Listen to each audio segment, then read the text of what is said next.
Welcome to this 7-minute explainer. Today, we're going to build a really wholesome understanding of communication, and we're doing it entirely from first principles. We are shifting your mindset right here, right now. We're moving away from that old, tired idea that communication is just, transmitting information. Instead, we're going to look at how to actually design the conditions for true, genuine understanding. Okay, so let's dive into a totally universal frustration. How many times have you either said or heard the words, "that is not how I meant it," versus "that is not how I heard it"? Man, it happens all the time. And this contrast really anchors our core premise for this whole explainer. Communication is not just the thing you say. Meaning isn't what you meant. Meaning is what actually lands with the listener. Both of those statements can absolutely be true at the exact same time. The sender meant one thing, but the listener assembled a totally different meaning based on their own context. So, if outcomes only change when understanding changes, how on earth do we make sure our intended meaning is what actually lands? That brings us to Section 1, the core mechanics of understanding. Look, communication isn't magic, it's coordination. Think of it kind of like trying to pass a handwritten note to someone across an incredibly crowded, noisy room. The contents of the note absolutely matter, for sure. But for that message to actually work, a whole sequence of events has to happen first, right? The receiver actually has to notice you holding the note. They have to recognize that the note is meant for them. They have to receive it in the right tone and connect it to what they're already doing. If they're completely distracted, well, the greatest note in the world still fails.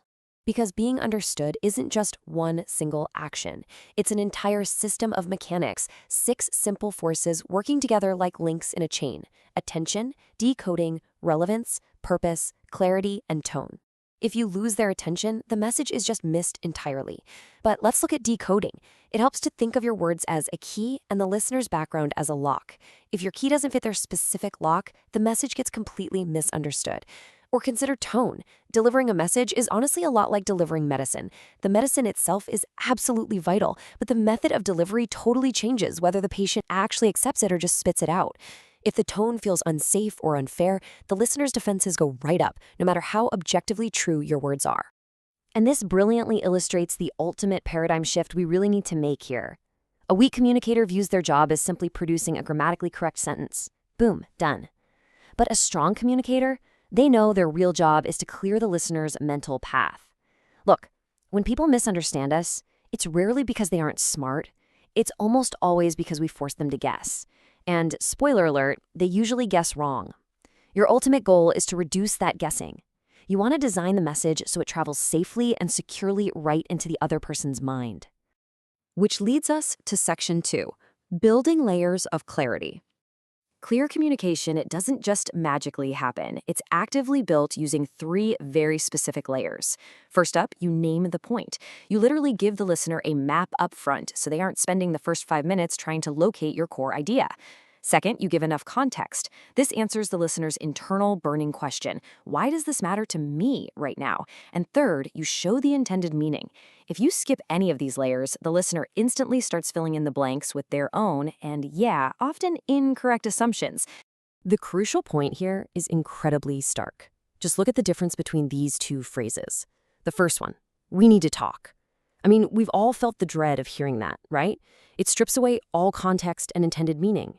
It leaves the listener totally guessing, which immediately triggers unnecessary alarms and defensive walls. But the second phrase, we need to talk about the plan so we can avoid confusion, uses all 3 of those layers. It clearly separates the content from the interpretation. It tells the listener exactly what the point is and what the emotional tone is going to be, creating a nice, clear, safe map for the conversation. Let's move into Section 3. Clarity is a bridge. We really need to completely redefine clarity.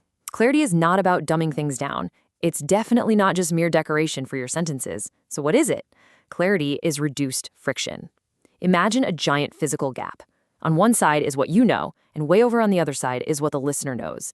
If you don't build a strong bridge of clarity, you're literally forcing the listener to exhaustingly jump that massive gap themselves. And guess what? Most misunderstandings happen right there, mid-jump. A strong bridge doesn't magically remove the differences between 2 minds. It connects them. And every sturdy bridge needs supports, right? Ours has 3.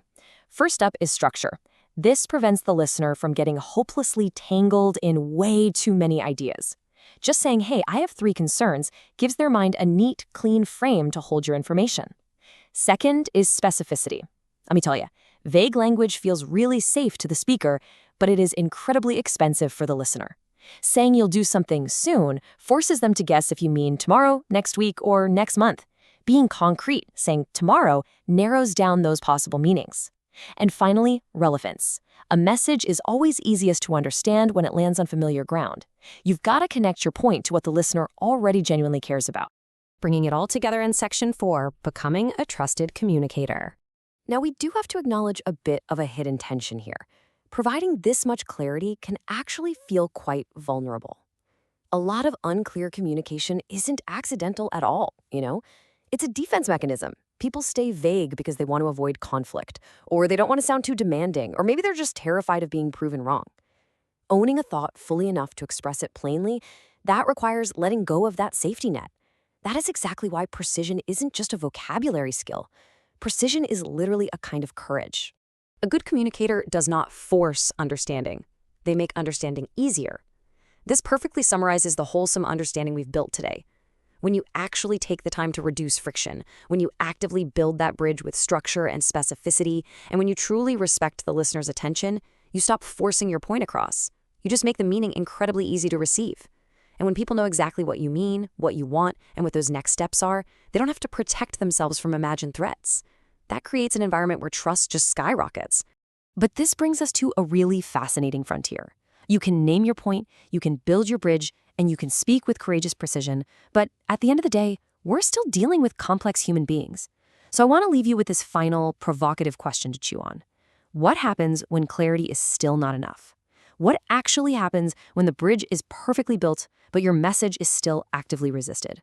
Well, that question opens the door to the deeper, even more fascinating levels of human interpretation, emotional friction, and relationship repair. But for today, take these mechanics, go build your bridges, and just watch how making understanding easier completely changes your outcomes.